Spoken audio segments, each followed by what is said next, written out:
कोटी कोटी टंकार शालग्राम ये पड़ी कविता को आने बेले पूरा अनेक अच्छा कौन दौड़ी पकई नहीं आसबि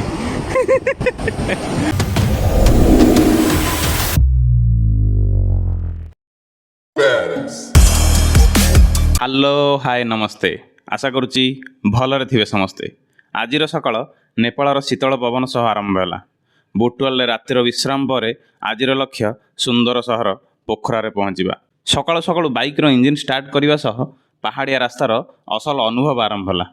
प्रथमे पहुँचलु श्री सिद्ध बाबा मंदिर। यही मंदिर भगवान शिवंकर एक हिंदू मंदिर। आमे आ भितर को जीवानी बाहर टिके फोटो उठे यात्रा को कंटिन्यू करवा।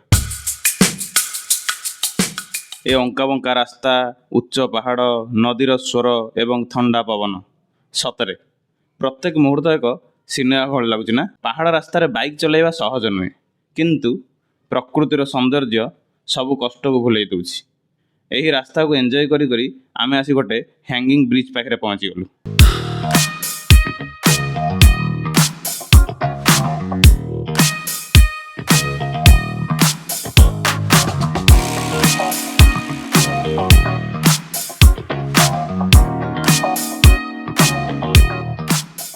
देखा गले ये सब रास्तार पड़ुवा छोट छोट गाँ स्थानीय लोकों सह कथबार्ता एवं रास्ता कड़े थिबा जलखियार स्वाद सबकिछि यात्रा को आहुरी स्मरणीय कर दूची। तापर आम पहुँचलु आउ एक लोकेशन रे भालू पहाड़। यह एक व्यू पॉइंट अटे। पोखरा और भालू पहाड़ मात्र रहा 27 किलोमीटर।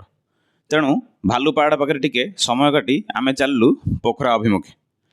संध्या बेले पोखरा पहुँचवा समय मन खुशी भरी जाता। फेवा लेक्र शांत पानी पहाड़र छाई एवं सहरर शांत परिवेश यह थिला आम यात्रार सबुठु सुंदर अध्याय मध्यनु गोटे। पोखरा रे ये हूँ आम रूम। फेवा लेक सामने स्ट्रीट नंबर 7 रे आम नहीं एक होटल पेंगुइन रूम रे फ्रेश होई बर्तमान आम फेवा लेक कूल पहुँचलु। अरे ये तो बहुत भीड़ होइची। चला देखिबा एते भीड़ कौन पाई। एटी तो आलतीर आयोजन चली लोक पचारे जानिलु जे सेपटे ताल बाराही अछंती। सबुदिन संध्या बेले तांकर आलती करा जाए। चलो आमे भी टिके माँ का आलती को उपभोग करिवा।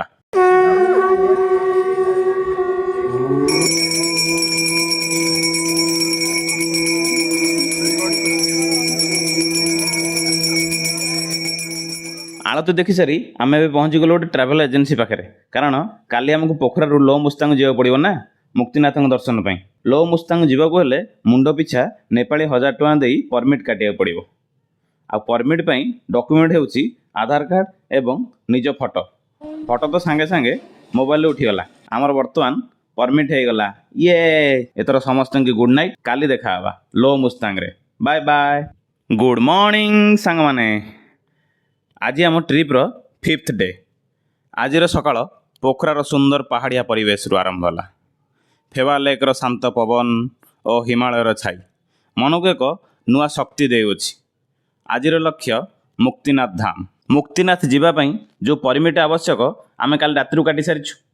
तेणु मुक्तिनाथ जीवार एथरक कौन असुविधा ना। तेबे मुक्तिनाथ जीवा रास्तार जो सब प्लेस आसो ताको आम कवर करी करी पहुँचवा जामसन रे। जेमिति आम रास्तार आग को चलीचु रास्तार सौंदर्य बढ़िबार लागिछि। आ ता सहित रास्ता अधिक चैलेंजिंग भाव भी लगी। पहाड़र कठिन रास्ता धूली पत्थर एवं नदी पाखरे जीवार अनुभव सबु मिसी मन गोटे एडवेंचर अनुभव देउछि। आ प्रथमे यही रास्तार पड़िला गणेश्वर धाम। आउ ये हेउछि सेही जगह जोठु अयोध्यार राम मंदिर पई पत्थर जाइथिला। आउ रास्तार किछि वाटरफॉल भी एंजॉय कलु। रास्तार नदी पाखकु जाई पवित्र बाबू शालग्राम पत्थर खोजिबार लागिछन्ति। जहाँ जातिके पत्थर धरी आमे आसीगलु। एथर प्राकृतिक तप्तपाणी कुंड पाखे पहुँची गलु। एठी ऊपर गोटे रेस्टोरेंट अच्छी होटेल ट्राकर्स इन। चलो ऊपर जाई किछि खाईदबा। खाद्य भी भल अच्छी। खाई सारिया परे पाग चेंज वर्षा आरंभ हो गलानी। आमे कौन आउ मुक्तिनाथ रे पहुँची परिया। भल खराब रास्ता अतिक्रम करी आज आम पहुँची गलु जमसम रे। जमसम कहया गले मुस्तांग रोड छोट विलेज। आज आमर किंतु टार्गेट थिला पोखरा रु मुक्तिनाथ जिया पई। जेहेतु बाटरे वर्षा हला आमे रही गलु एठी जमसम रे। वर्तमान जमसम टेम्परेचर अच्छी -4 डिग्री सेल्सियस। जेहेतु मुक्तिनाथ आज स्नोफॉल होती तेणु राति के आहरी टेम्परेचर कमिवार संभावना अच्छी। तेणु बर्तमान आम डिनर सारी शोई पड़ा। କାଲି ସକାଳକୁ ଯିବା ମୁକ୍ତିନାଥ ଦର୍ଶନ ପାଇଁ ଚାଲ।